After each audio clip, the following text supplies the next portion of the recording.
Aujourd'hui, il est presque plus simple de réussir un business qu'un couple. Avec notre taux de 52% de divorce en Suisse, ça veut dire qu'un couple sur deux, plus qu'un couple sur deux, divorce. Et le pire, c'est que c'est dans les premières années. Voici quelques solutions que tu peux imposer dans ton couple dès le départ, si possible, et en prise de route, dans le cas contraire, pour être sûr que tu puisses te mettre dans les meilleures positions, on va dire, pour pouvoir avoir du succès. Une des choses à comprendre aussi, c'est que la plupart, les mecs, c'est vous qui vous faites quitter.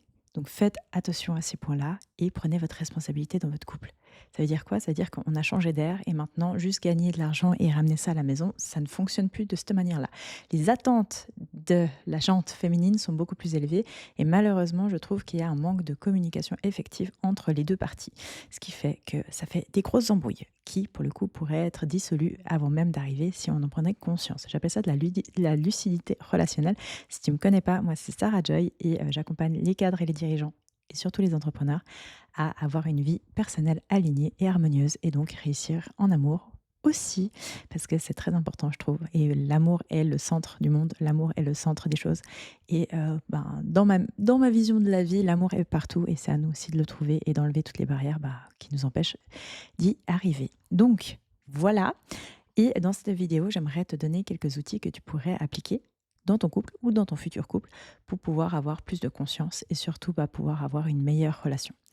Ce qu'on cherche littéralement dans une relation, c'est pas juste d'être en couple. Ce qu'on cherche, c'est une connexion. Et cette connexion vient au travers de la vulnérabilité. Sauf qu'on ne nous apprend pas à devenir vulnérable, surtout vous les hommes, parce qu'on vous dit comme quoi c'est quelque chose qui ne se fait pas. On vous apprend qu'il ne faut pas pleurer, on vous apprend que il faut être dur, etc. Et en fait, dans votre couple, c'est tout le contraire, dans le sens qu'il va falloir apprendre à mettre des mots sur les choses qui se passent en vous. Et généralement, vu que vous ne savez pas les identifier, c'est difficile de pouvoir le dire à l'autre.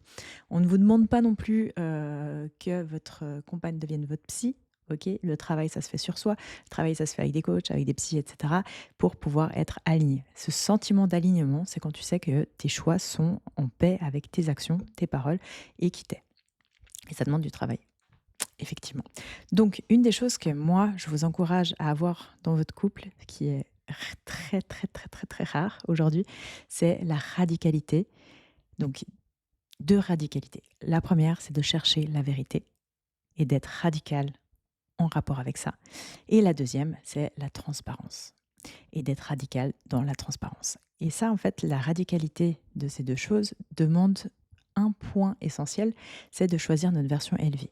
Je ne sais pas si tu as suivi la plupart de mes vidéos, mais je te parle souvent en fait de niveau de conscience et je te parle aussi de blessures de l'âme. Et en fait, quand tu as des blessures, quand tu as des peurs, notre cerveau va nous faire avancer de manière primitive.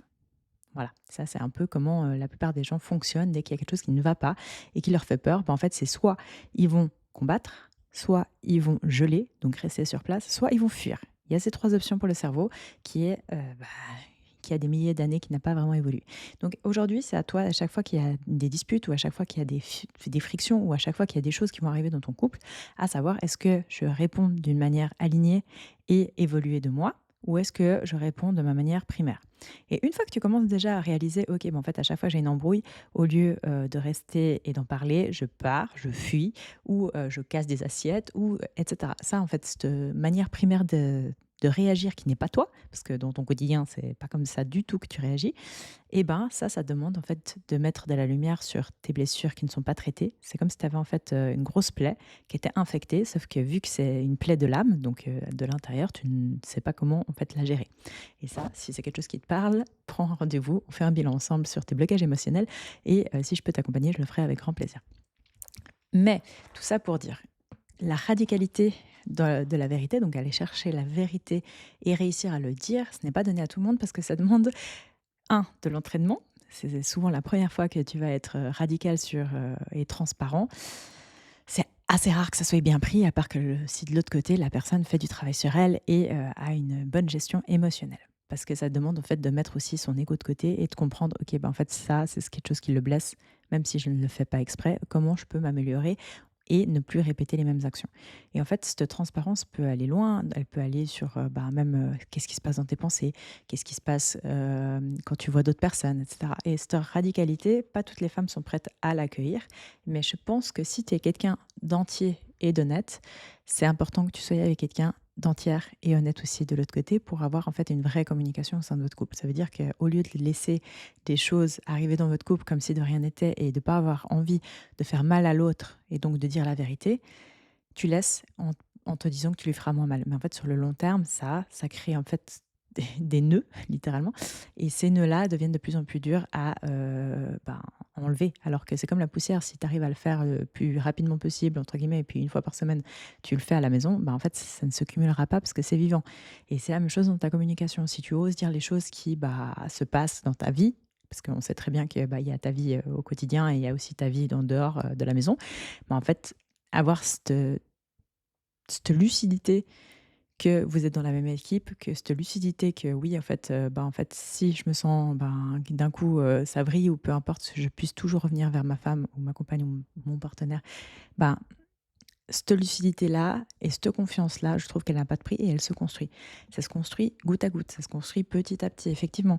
Mais en fait, si vous l'instaurez dès le début, c'est de se dire, en fait, je vais être entière avec toi, je vais être entier avec toi, et j'attends la même chose de ton côté, qu'on cherche la vérité et la transparence ensemble. Et ben, en fait, votre couple ne peut que se renforcer. Ça ne veut pas dire que vous allez avoir des discussions faciles et la plupart des gens, c'est vraiment des cowards, on appelle ça en anglais, dans le sens que c'est des lâches. Ils n'osent pas dire les choses, ils n'osent pas, ne serait-ce que, recevoir non plus l'information de l'autre côté. Si tu n'es pas prêt ou prête à, être inconfortable avec la vérité, et oui, effectivement, je pense que même il faut juste pas se mettre en couple. Mais ce que je veux dire par là, c'est que, si vous voulez construire et bâtir quelque chose vraiment sur des bonnes fondations, la vraie communication qui est de dire: «En fait, je suis pas parfait, je suis pas parfaite, mais par contre, j'aimerais qu'on me comprenne pour qui je suis et qu'on m'aime comme je suis et que, on cherche des solutions ensemble et que même si c'est inconfortable, même si on sait que, peut-être ça va se passer une semaine entière à discuter de trucs qu'on n'a pas du tout envie, mais en fait, on va le faire parce qu'on sait qu'on doit transcender nos peurs, qu'on doit passer ça et utiliser notre être amélioré, donc notre deuxième nous, entre guillemets, tu peux l'appeler comme tu veux. Tu peux l'appeler avec un nom, tu peux l'appeler, je sais pas moi, Louis XIV et puis Gaspard ou j'en sais rien, mais en gros, il y a ta version évoluée et ta version primaire. Et ces deux versions, à toi de les challenger. Parce que dès que tu comprends, OK, en fait, là, moi, je réfléchis plus du tout, je suis juste en mode, survie, là, tes choix et tes conversations ne seront pas efficaces. Alors que si tu arrives à prendre du recul de toi et te mettre en métaposition, on appelle ça en PNL, c'est te séparer de tout ce qui se passe aujourd'hui et de prendre du recul pour te dire: en fait, aujourd'hui, comment je dois réagir à ça pour avoir des nouveaux résultats?» Et ça fait peur à ton cerveau, il n'a pas évolué depuis plus de 6 000 ans, ça, je pense que tu commences à le comprendre, mais de le vivre, c'est différent et en fait, se donner aussi la permission de faire faux, se donner la permission, d'être, maladroit, se donner la permission, en fait, que tu as pas l'habitude de parler comme ça, de ce genre de choses dans ta relation et en fait, je pense qu'en tant que femme, il faut accepter que notre homme n'est pas parfait et plus il pourra avoir confiance en toi, moins il aura envie ni besoin de voir d'autres personnes parce qu'il sait qu'il a déjà tout à la maison et ça, je trouve que c'est comme ça qu'on crée une vraie relation. C'est comme ça qu'on crée une vraie connexion aussi avec l'autre et c'est tout ce que je vous souhaite. Donc voilà, dis-moi en commentaire ce que tu en as pensé, si tu as d'autres astuces et je te dis à tout bientôt pour un nouvel épisode. Ciao!